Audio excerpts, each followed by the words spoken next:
आबादी की जो शरह नमू है हमारी, इस वक्त उसका ये हाल है कि हर साल 63 लाख अफराद शामिल हो रहे हैं, जो दुनिया की कई ममालिक की आबादी से ज्यादा है कि हर साल 63 लाख हमारे पास बढ़ रहे हैं। क्या आबादी में कमी और वसाइल बढ़ाए बगैर कोई भी मामला, कोई भी मसला हल हो सकता है? देखें, हमारा प्रोफेशन इस तरह का है, होना होना कुछ नहीं। इंट्रो में जो बात की आपने, जितने मसाइल गिनवाए, ये कब नहीं थे। अच्छा, जहां तक ताल्लुक है आबादी में बढ़ोतरी का, मैं तो 36 साल हो गए। मैं जब कॉलम नगारी में आया, मेरा कॉलम का पहले कॉलम का उन्वान था आबादी डैश बर्बादी, बढ़ती आबादी। अच्छा, तो ये गुजाहिर है वो साल 6 माह में तो नहीं बढ़ी है। एक बार सवाल के जवाब में मैंने कहा था कि मेरे तो बात करते करते पता नहीं चंद लाख बढ़ गई होगी। अच्छा, असूली तौर पे ये जो, अच्छा, जो फॉर्मल क्वेश्चन है आपका इंट्रो के अलावा, आप जो बात करती हैं आईनी तरमीम, कानून साजी, तो बशराफिया, असूली तौर पे और इंसानी तौर पे आईन, आईनी तरमीम और कानून साजियों का महवर और मरकज सिर्फ और सिर्फ अवाम होते हैं। दुरुस्त। वतन वो होता है जहां को लोग बसते हो, अदरवाइज तो अमेज़न के जंगल भी लगे फिरते हैं। अच्छा, अवाम अगर महफूज, ताकतवर और खुशहाल नहीं है तो मुल्क मजबूत और खुशहाल और ताकतवर नहीं हो सकता। बेशक। प्रॉब्लम ये है कि इस मुल्क की मेड इन इंग्लैंड अशराफिया, अशराफिया हर जगह होती है, तारीख के हर मरहले पे होती है, लेकिन इस मुल्क की मेड इन इंग्लैंड 2 नंबर अशराफिया का ईमान है कि उनकी अपनी मजबूती अवाम की कमजोरी के साथ मशरूत है। इन जाहिलों को, कमजरफों को यह समझ नहीं आती कि you can grow together proportionately. अच्छा, ये अवाम की कमजोरी में अपनी ताकत ढूंढते हैं, और अगर ये, अच्छा, ये बैरून मुल्क कितनी ज्यादा दें, हिंदुस्तान हमसे गया गुजरा है कई मामलात में, मैंने नहीं कभी सुने उनके खरबों की जायदादें, औलादें बाहर स्टैब्लिश। भाई व्हाट इज दिस? अवाम की कमजोरी के साथ मशरूफ, अगर और उनको ये खदशा है, दे आर नॉट स्टूपिड, कि अगर ये 2 पाए, चौपाए होते हैं ना, ये 2 पाए जो मेरा ख्याल 28-30 करोड़ के करीब होंगे, ये 2 पाए कभी उठ गए और पागलपन का दौरा पड़ गया, फिर क्या होगा? उसके इस सवाल का जवाब उन्होंने बैरूने मुल्क बड़े बड़े बैंक अकाउंट्स, असासों, जायदादों और अपने कारोबारों में रखा हुआ।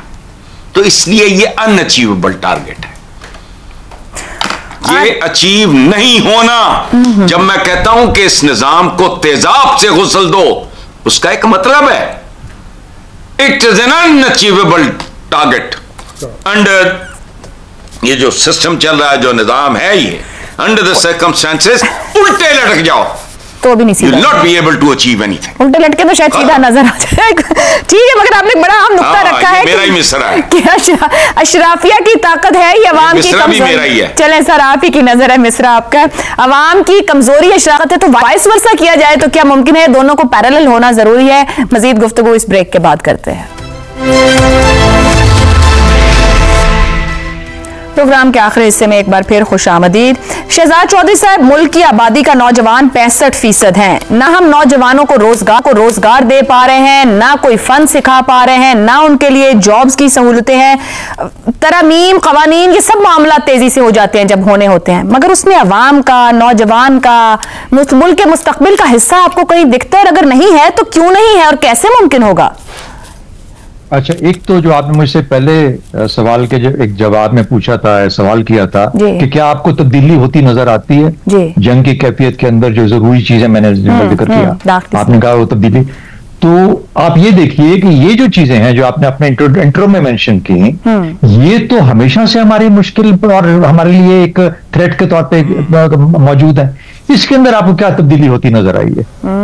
कुछ भी नजर नहीं ना आया। ये तो अमन के मामलात है ना, इसमें जंग की तो कैफियत है ही नहीं। Very well said. जंग की कैफियत में तो ये मुश्किलात दुगनी और 3 गुना और 10 गुना ज्यादा बढ़ जाती। लेकिन जो बुनियादी सवाल आपके सवाल के अंदर है, वो इशराफिया का वो लातल्लुकी है आवाम के साथ, जो कि जाहिर हो के उनके कंडक्ट में सामने आती है, उनके अमल में सामने आती है।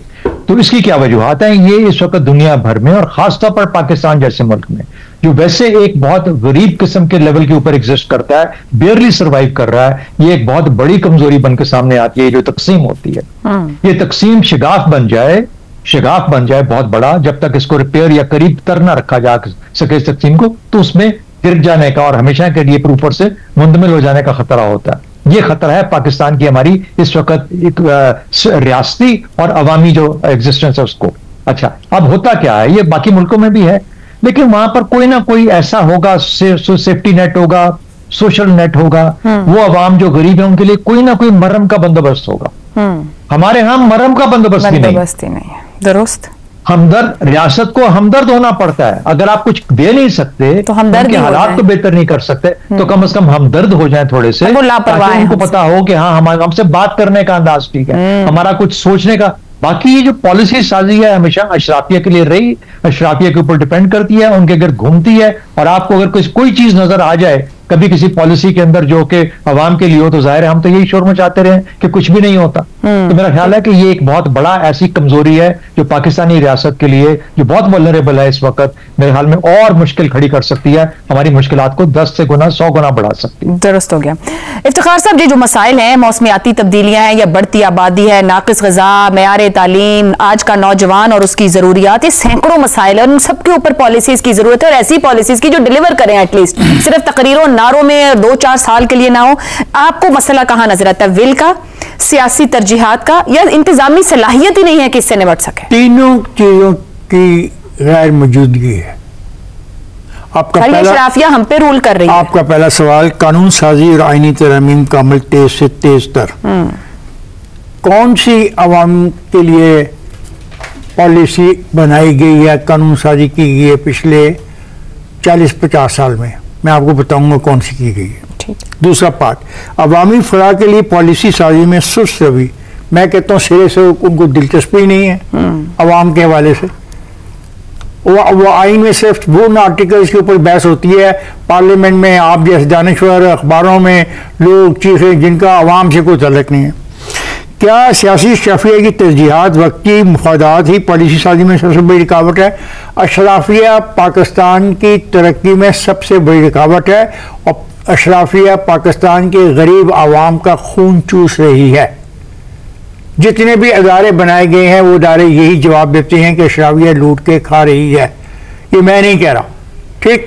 एक काम अच्छा हुआ सिर्फ कानून साजी की वजह से, 18वीं तरमीम, लेकिन उसके साथ मुकामी हुकूमतों को जो देना था वो नहीं दिया। नतीजा ये हुआ कि 18वीं तरमीम में जो एक हौसला बना था कि अवाम के मसाइल का कोई हल निकलेगा, वो तब मुमकिन था कि हम 18वीं तरमीम के साथ जो कॉन्स्टिट्यूशनल हमारी जिम्मेदारी है हम उसको पूरा करके कानून साजी करें।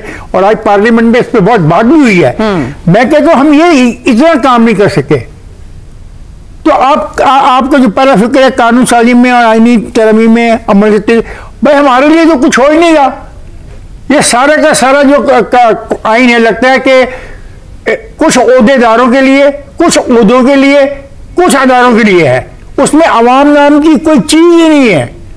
मगर सर ये अवाम ही तो है जिसका ताल्लुक है, कागजों में तो लिखा हुआ है अवाम को। मैं ये भी दूंगा, एक प्रिंसिपल पॉलिसी भी हमारे कॉन्स्टिट्यूशन में लिखा हुआ है कि हम ये करेंगे, लेकिन साथ ही शर्त लगाई कि हमारे पास पैसे होंगे तो करेंगे।